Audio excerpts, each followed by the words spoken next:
ರಾಜ್ಯ ಬಿಜೆಪಿಯಲ್ಲಿ ಮುಂದುವರೆದಿದೆ ಬಣ ಸಂಘರ್ಷ. ವಾರದ ಬಳಿಕ ಒಟ್ಟಿಗೆ ಕಾಣಿಸಿಕೊಂಡಿದ್ದಾರೆ ಬಿಜೆಪಿಯ ರೆಬಲ್ಸ್ ಟೀಮ್.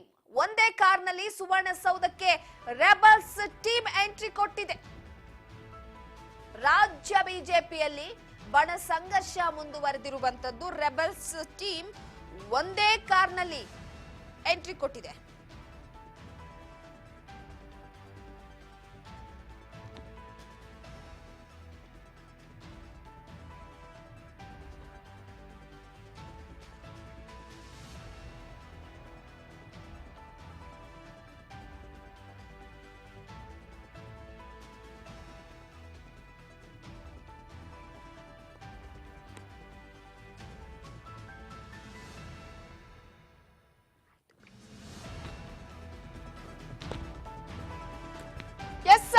ರಾಜ್ಯ ಬಿಜೆಪಿಯಲ್ಲಿ ಬಣ ಸಂಘರ್ಷ ಮುಂದುವರೆದಿದೆ.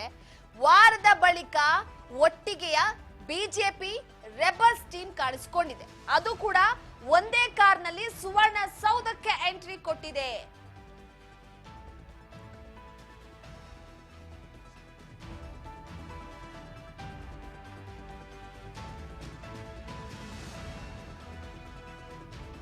ಯತ್ನಾಳ್, ರಮೇಶ್ ಜಾರಕಿಹೊಳಿ, ಕುಮಾರ್ ಬಂಗಾರಪ್ಪ, ಬಿಪಿ ಹರೀಶ್ ಬೆಳಗಾವಿ ಸುವರ್ಣಸೌಧಕ್ಕೆ ಆಗಮಿಸಿದ್ದಾರೆ. ವಕ್ಫ್ನ ಎರಡನೇ ಹಂತದ ಹೋರಾಟದ ಬಗ್ಗೆ ಸಭೆ ನಡೆಸೋದಕ್ಕೆ ಟೀಮ್ ಪ್ಲಾನ್ ಮಾಡಿಕೊಂಡಿದೆ.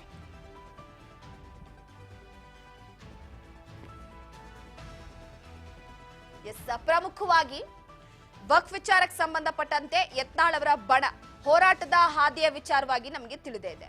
ಸೊ ಯತ್ನಾಳ್ ಅವರು ಒಟ್ಟಿಗೆ ಸೇರ್ಕೊಂಡು ಈ ವಕ್ಫ್ ವಿಚಾರಕ್ಕೆ ಸಂಬಂಧಪಟ್ಟಂತೆ ಆಡಳಿತ ಪಕ್ಷ ಕಾಂಗ್ರೆಸ್ಗೆ ಬಿಸಿ ಮುಡಿಸೋದಕ್ಕೆ ಎಲ್ಲಾ ರೀತಿಯ ತಯಾರಿಯನ್ನ ಮಾಡಿಕೊಳ್ಳಲಾಗಿತ್ತು. ಆದ್ರೆ ಈ ರೆಬಲ್ಸ್ ಟೀಮ್ ನಿಜವಾಗ್ಲೂ ಕೂಡ ಸಮಾಧಾನವಾಗಿದೆಯಾ? ಈಗ ಹೈಕಮಾಂಡ್ ಮಾತಿಗೆ ಬೆಲೆ ಕೊಟ್ಟು ಇಲ್ಲ ನಾವು ಸ್ವಲ್ಪ ದಿನದ ಮಟ್ಟಿಗೆ ಕಾಯೋಣ ಅಂತ ಏನಾದ್ರೂ ಮೇಲ್ನೋಟಕ್ಕೆ ಈ ತರ ಕಾಣಿಸ್ತಾ ಇರ್ಬೋದಾ? ಬಡ ರಾಜಕೀಯ ಅದೇ ರೀತಿ ಇದೆಯಾ ಅನ್ನುವಂಥ ಒಂದು ಪ್ರಶ್ನೆ ಸದ್ಯಕ್ಕೆ ಕಾಡ್ತಾ ಇದೆ. ಆದ್ರೆ ಎಲ್ಲರೂ ಒಟ್ಟಾಗಿ ಬಂದಿರುವಂತದ್ದು ಅದು ಒಂದೇ ಕಾರ್ನಲ್ಲಿ ಸಾಕಷ್ಟು ಪ್ರಶ್ನೆಯನ್ನ ಮಾಡ್ಕೊಡ್ತಾ ಇದೆ. ಸೊ ವಾರದ ಬಳಿಕ ಒಟ್ಟಿಗೆ ಕಾಣಿಸ್ಕೊಂಡಿರುವಂತಹ ಹಿನ್ನೆಲೆಯಲ್ಲಿ ಸದ್ಯದ ಮಟ್ಟಿಗೆ ರೆಬಲ್ಸ್ ಟೀಮ್ ಇನ್ನು ಆಕ್ಟಿವ್ ಆದ ರೀತಿ ಕಾಣಿಸ್ತಾ ಇದೆ. ಮತ್ತೊಂದು ಸುತ್ತಿನ ಹೋರಾಟಕ್ಕೆ ರೆಬಲ್ಸ್ ಟೀಮ್ ತಯಾರಿಯನ್ನ ನಡೆಸ್ತಾ ಇದೆ. ಬಳ್ಳಾರಿಯ ವಿಜಯನಗರದಿಂದ ಎರಡನೇ ಹಂತದ ಹೋರಾಟ ನಡೆಸೋದಕ್ಕೆ ಪ್ಲಾನ್ ಮಾಡಿರುವಂತದ್ದು. ಡಿಸೆಂಬರ್ 26, 27ಕ್ಕೆ ಎರಡನೇ ಹಂತದ ಹೋರಾಟದ ಬಗ್ಗೆ ಚರ್ಚೆಯನ್ನು ನಡೆಸಲಾಗ್ತಿದೆ. ರೆಬಲ್ಸ್ ಟೀಮ್ ತಯಾರಿ ಹೇಗಿದೆ ಮತ್ತೊಂದು ಸುತ್ತಿನ ಹೋರಾಟಕ್ಕೆ?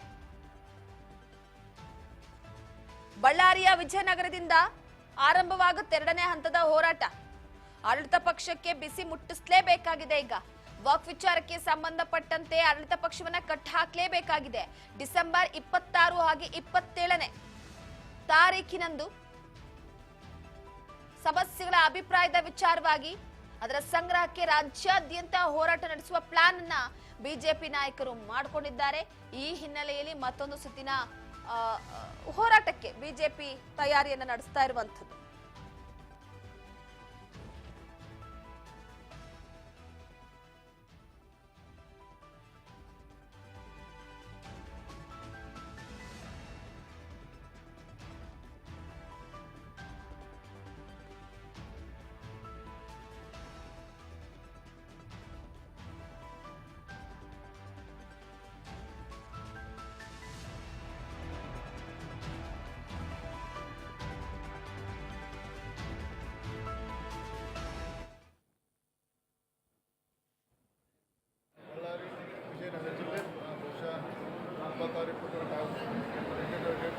ಅದಕ್ಕೋಸ್ಕರ ಚರ್ಚೆ ಆಯಿತು.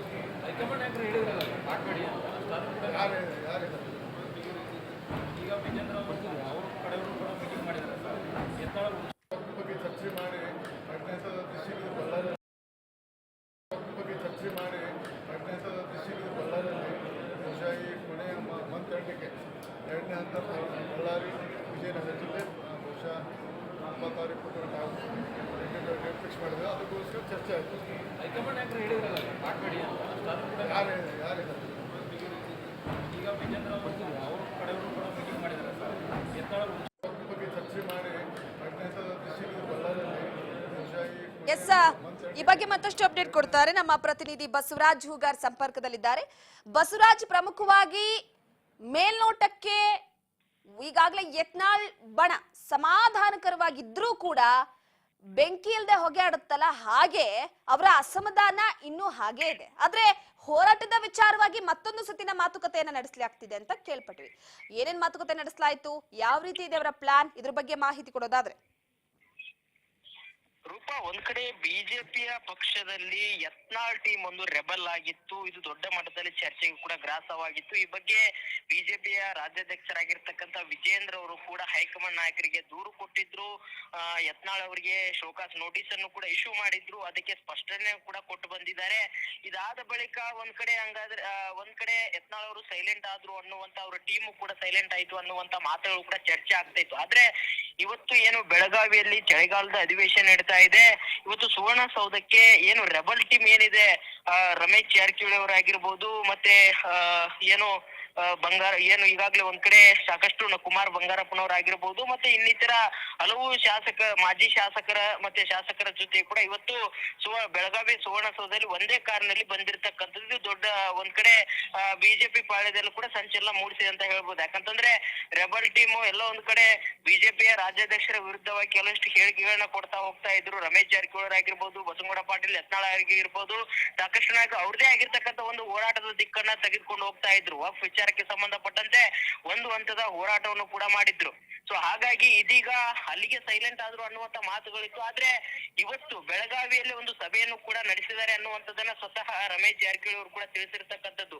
ವಕ್ಫ್ ವಿಚಾರಕ್ಕೆ ಸಂಬಂಧಪಟ್ಟಂತೆ 2ನೇ ಹಂತದ ಹೋರಾಟವನ್ನ ಮಾಡ್ಲಿಕ್ಕೆ ಈಗ ಚರ್ಚೆ ನಡೆಸಿದ್ದೇವೆ. ಅದಕ್ಕೆಲ್ಲ ಏನೇನು ಹೋರಾಟಕ್ಕೆ ರೂಪುರೇಷೆ ಏನ್ ಬೇಕು, ಏನೆಲ್ಲ ಮಾಡ್ಬೇಕು ಅನ್ನುವಂಥದ್ದನ್ನ ಇವತ್ತು ಸಭೆ ಕೂಡ ನಡೆಸಿದ್ದೇವೆ ಅನ್ನುವಂತ ಮಾತನ್ನು ಕೂಡ ರಮೇಶ್ ಜಾರಕಿಹೊಳಿ ಹೇಳಿರ್ತಕ್ಕಂಥದ್ದು. ಬೆಳಗಾವಿಯಲ್ಲಿ ಇವತ್ತು ಈಗಾಗಲೇ ಕುಮಾರ್ ಬಂಗಾರಪ್ಪನವರಾಗಿರ್ಬೋದು, ಮತ್ತೆ ರಮೇಶ್ ಜಾರಕಿಹೊಳಿ ಅವರಾಗಿರ್ಬೋದು, ಬಸನಗೌಡ ಪಾಟೀಲ್ ಯತ್ನಾಳ್ ಆಗಿರ್ಬೋದು, ಮತ್ತೆ ಇನ್ನಿತರ ಹಲವು ನಾಯಕರ ಸೇರಿಕೊಂಡು ಇವತ್ತು 2ನೇ ಹಂತದ ವಕ್ಫ್ ವಿಚಾರಕ್ಕೆ ಸಂಬಂಧಪಟ್ಟಂತೆ ಹೋರಾಟವನ್ನ ಮಾಡ್ಲಿಕ್ಕೆ ರೂಪುರೇಷೆಗಳನ್ನ ಸಿದ್ಧಪಡಿಸಿಕೊಂಡಿದ್ದೇವೆ ಅನ್ನುವಂತ ಮಾತನ್ನು ಕೂಡ ಹೇಳಿರ್ತಕ್ಕಂಥ. ಇದೇ ಡಿಸೆಂಬರ್ 26, 27ನೇ ತಾರೀಕಿಗೆ ಕೂಡ ಈ ಒಂದು 2ನೇ ಹಂತದ ಹೋರಾಟ ಆರಂಭ ಆಗುತ್ತೆ ಅನ್ನುವಂತ ಮಾತನ್ನು ಹೇಳಿರ್ತಕ್ಕಂಥ. ಹಾಗಾಗಿ ಈ ಒಂದ್ ಕಡೆ ಬಿಜೆಪಿಯ ರಾಜ್ಯಾಧ್ಯಕ್ಷರಾಗಿರ್ತಕ್ಕಂಥ ವಿಜೇಂದ್ರ ಅವರ ನೇತೃತ್ವ ತೆಗೆದುಕೊಂಡು ಹೋಗ್ತಾರ ಅನ್ನುವಂತ ಪ್ರಶ್ನೆ ಕೂಡ ಅವರು ಪಕ್ಷದ ಒಂದು ಒಳಿತಿಗಾಗಿ ನಾವು ಮಾಡ್ತಾ ಇದ್ದೇವೆ.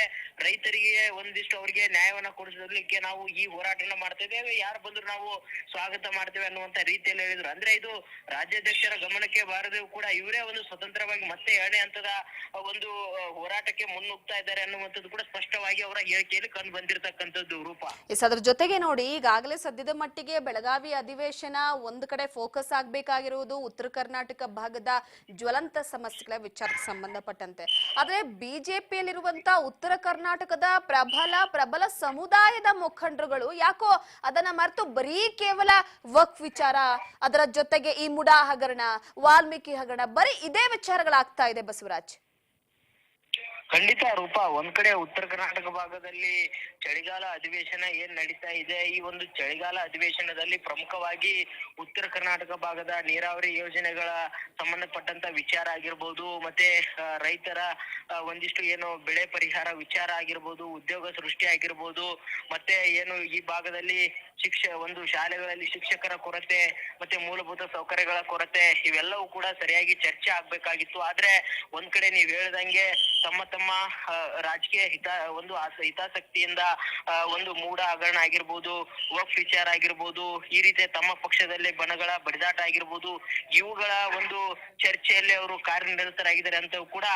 ಹೇಳ್ಬೋದು ರೂಪ. ಯಾಕಂತಂದ್ರೆ ಒಂದ್ ಕಡೆ ಬಸನಗೌಡ ಪಾಟೀಲ್ ಯತ್ನಾಳ್, ರಮೇಶ್ ಜಾರಕಿಹೊಳಿ ಅವರು ಅವ್ರದೇ ಆಗಿರ್ತಕ್ಕಂಥ ಬಣವನ್ನ ಸೃಷ್ಟಿ ಮಾಡಿ ಇಲ್ಲಿ ಚಳಿಗಾಲ ಅಧಿವೇಶನಕ್ಕೆ ಸೇರಿಕೊಂಡು ವಕ್ಫ್ ವಿಚಾರಕ್ಕೆ ಸಂಬಂಧಪಟ್ಟಂತೆ 2ನೇ ಹಂತಕ್ಕೆ ಈಗಲೇ ನಾವು ಸಭೆಯನ್ನು ನಡೆಸಿದ್ದೇವೆ ಅನ್ನುವಂತ ಮಾತನ್ನು ಕೂಡ ಹೇಳಿರ್ತಕ್ಕಂಥ. ಪ್ರಮುಖವಾಗಿ ರೂಪ, ಈಗಾಗಲೇ ಇವರು ಬಸನಗೌಡ ಪಾಟೀಲ್ ಯತ್ನಾಳ್ ಕೂಡ ಉತ್ತರ ಕರ್ನಾಟಕ ಭಾಗದ ಪ್ರಮುಖ ನಾಯಕರು, ರಮೇಶ್ ಜಾರಕಿಹೊಳಿ ಕೂಡ ಬೆಳಗಾವಿಯ ಉತ್ತರ ಕನ್ನಡ ಭಾಗದ ನಾಯಕರು. ಇವರು ಬೆಳಗಾವಿಯಲ್ಲೇ ಒಂದು ಉತ್ತರ ಕನ್ನಡ ಸಮಸ್ಯೆಗಳ ಬಗ್ಗೆ ಚರ್ಚೆ ಮಾಡುವಂತ ಅಧಿವೇಶನದ ಸಂದರ್ಭದಲ್ಲಿ ಈ ರೀತಿಯಾಗಿರ್ತಕ್ಕಂಥ ವಕ್ಫ್ ವಿಚಾರಕ್ಕೆ ಸಂಬಂಧಪಟ್ಟಂತ ಹೋರಾಟ ಸಭೆ ನಡೆಸ್ತೇವೆ, ಇವುಗಳನ್ನ ಮುನ್ನೆಲೆಗೆ ತರ್ತಾ ಇದ್ದಾರೆ ಹೊರತು ಉತ್ತರ ಕನ್ನಡ ಸಮಸ್ಯೆಗಳ ಕುರಿತಾಗಿ ವಿಚಾರವಾಗಿ ಇಲ್ಲಿ ಸದನದಲ್ಲಿಯೂ ಕೂಡ ಒಂದು ಚರ್ಚೆ ಮಾಡ್ಲಿಕ್ಕೆ ಕೂಡ ಅವ್ರು ಮುಂದಾಗ್ತಾ ಇಲ್ಲ. ಇದು ವಿಪರ್ಯಾಸದ ಸಂಗತಿ ಅಂತ ನಾವು ಹೇಳ್ಬೋದು. Roopa. Yes, thank you Basavaraj ನಿಮ್ಮೆಲ್ಲ ಮಾಹಿತಿಗಾಗಿ. ಎಸ್, ಪ್ರಮುಖವಾಗಿ ಒಂದು ಕಡೆ ಈಗಾಗಲೇ ನಮ್ಮ ಪ್ರತಿನಿಧಿ ಹೇಳಿದ ಪ್ರಕಾರವಾಗಿ ಒಂದು ಬಿಜೆಪಿಯಲ್ಲಿ ಅಸಮಾಧಾನಿತಗೊಂಡಿರುವಂತಹ ಕೆಲವೊಂದಿಷ್ಟು ನಾಯಕರುಗಳು ಒಗ್ಗಟ್ಟಾಗಿ ಬಲ ಪ್ರದರ್ಶನವನ್ನ ಮಾಡೋದಕ್ಕೆ ಹೋಗಿದ್ದಾರೆ. ಆದ್ರೆ ಎಲ್ಲ ಒಂದು ಕಡೆ ಅವರಲ್ಲಿರುವಂತಹ ಅಸಮಾಧಾನ ಅನ್ನುವಂಥದ್ದು ಇನ್ನೂ ಹಾಗೆ ಇದೆ. ಅದನ್ನ ಒಂದು ಕಡೆ ಬಿಜೆಪಿ ನಾಯಕರು ಹೊರಗೆ ತೋರಿಸದೆ ಆಡಳಿತ ಪಕ್ಷವನ್ನ ಕಟ್ಟಾಕುವ ನಿಟ್ಟಿನಲ್ಲಿ, ಹಾಗೆ ಮತ್ತೊಂದು ಕಡೆ ಮತ್ತೊಂದು ಸುತ್ತಿನ ಪ್ರತಿಭಟನೆಯ ವಿಚಾರವಾಗಿ ಚರ್ಚೆ ನಡೆಸಿ ಹೇಗಿರ್ಬೇಕು ಆ ಪ್ರತಿಭಟನೆ ಅನ್ನೋದಕ್ಕೆ ಒಂದು ಬ್ಲೂ ಪ್ರಿಂಟ್ ಅನ್ನ ಮಾಡಿಕೊಂಡು ತದನಂತರ ಮುನ್ನುಗ್ಗೋದಕ್ಕೆ ರೆಡಿ ಇದ್ದಾರೆ. ಸೊ ಯತ್ನಾಳ್, ಅದರ ಜೊತೆಗೆ ರಮೇಶ್ ಜಾರಕಿಹೊಳಿ, ಅದ್ರ ಜೊತೆಗೆ ಕುಮಾರ್ ಬಂಗಾರಪ್ಪ ಎಲ್ಲರೂ ಕೂಡ ಒಟ್ಟಾಗಿದ್ದಾರೆ. BP ಹರೀಶ್ ಅವರು ಕೂಡ ಸೊ ಒಟ್ಟಿಗೆ ಸುವರ್ಣಸೌಧಕ್ಕೆ ಆಗಮಿಸಿದ್ರು. ಕೆಲವೊಂದಿಷ್ಟು ಚರ್ಚೆ ನಡೆಸಿ ಡಿಸೆಂಬರ್ ತಿಂಗಳಲ್ಲಿ ಅಂದ್ರೆ ಡಿಸೆಂಬರ್ ಅಂತ್ಯದ ವಾರದಲ್ಲಿ ಹೋರಾಟವನ್ನ ನಡೆಸೋದಕ್ಕೆ ಮುಂದಾಗಿರುವಂತದ್ದು.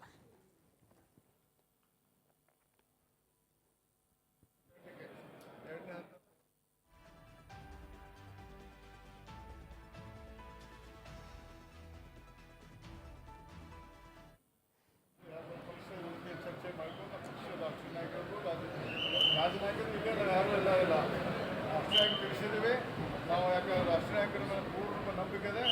ಅವ್ರು ಏನು ಹೇಳ್ತಾರೋ ತಲೆ ಬಾಗ್ತೀವಿ ನಾವು. ಪಕ್ಷ ವೇದಿಕೆ ಬಿಟ್ಟು ನಾವು ಸರ್ ಕಟ್ಲಿಕೊಳ್ತೀರಿ.